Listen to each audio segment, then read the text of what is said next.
பிரியமானவர்களே, உங்கள் யாவருக்கும் இனிய கிறிஸ்துமஸ் நல்வாழ்த்துக்கள்.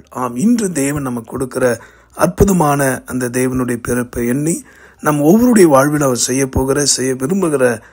விரும்புகிற உன்னதமான சமாதானத்தின் சந்தோஷத்தின் பெற்றிட இதோ அற்புதமான ஒரு வார்த்தையை நாம் வாசிக்கலாமா? சங்கீதத்தின் புஸ்தகம் 2ஆம் அதிகாரம் 7ஆம் வசனம். தீர்மானத்தின் விவரம் சொல்லுவேன். கர்த்தர் என்னை நோக்கி, நீர் என்னுடைய குமாரன், இன்று நான் உம்மை ஜனிப்பித்தேன்.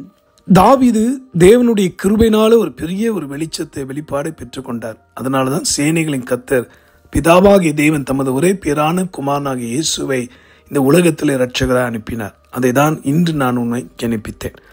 இந்த உலக மக்களால் டிசம்பர் 25ஆம் தேதி என்று சொன்னாலும் கூட இயேசு கிறிஸ்து இந்த உலகத்தில் பிறந்தது உண்மை, அவர் நமக்காய் மரித்தது உண்மை, 3ஆம் நாள் உயிர்த்தெழுந்தது உண்மை. காரணம், திறந்த கல்லறைக்கு சொந்தக்காரர் இயேசு ஒருவர் தான். இதோடைய விளைவுதான் இன்றும் கூட இந்த வார்த்தை கேட்கிற அன்பர்களே, உங்களுக்குள் இயேசு பிறந்திருப்பாரானால் அந்த இருதயத்திலே கவலைக்கும் துக்கத்துக்கும் பயத்துக்கும் இடம் இருக்காது. ஆகவே இன்று என் குமாரனை நான் ஜனிப்பித்தேன். உங்கள் இருதயத்துக்குள்ளாக அவர் பிறக்க இடம் கொடுப்பீர்களா? உண்மையான கிறிஸ்துமஸ் என்பது புத்தாடைகளை மட்டும் போட்டுக்கொள்வது அல்ல.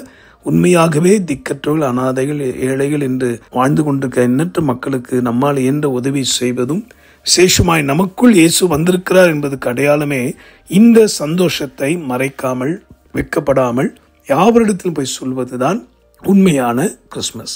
ஆக நான் இன்று உன்னை ஜனிப்பித்தேன் என்று பிதாவாகிய தேவன் இயேசுவின் பிறப்பை பற்றி சொன்னது போல இன்று உங்கள் உள்ளத்தில் அவர் பிறந்திருக்கிறாரா? சிந்தியுங்கள், மனம் திரும்புங்கள். கர்த்தர் உங்களை ஆசீர்வதிப்பார். ஜெபிப்போம். அன்புள்ள ஆண்டவரே, பேரளவில் அல்ல, உள்ளத்தின் ஆழத்திலிருந்து உம்மை தொழுது கொள்ள ஒவ்வொருக்கும் கிருபை பாராட்டும். ஆசீர்வதியும். ஜீவாதிபதி இயேசுவை மூலமாக வேண்டுகிறோம் பிதாவே, ஆமேன். உங்களுக்காக, உங்கள் மகிழ்ச்சிக்காக, சந்தோஷம், நன்மைக்காக திறப்பில் நின்று ஜெபிக்கிறதான உங்கள் அன்பு சகோதரர் Maniyar light of the world ministry சார்பாக உங்கள் யாவருக்கும் என்னுடைய இனிய கிறிஸ்துமஸ் நல்வாழ்த்துக்கள். God bless you.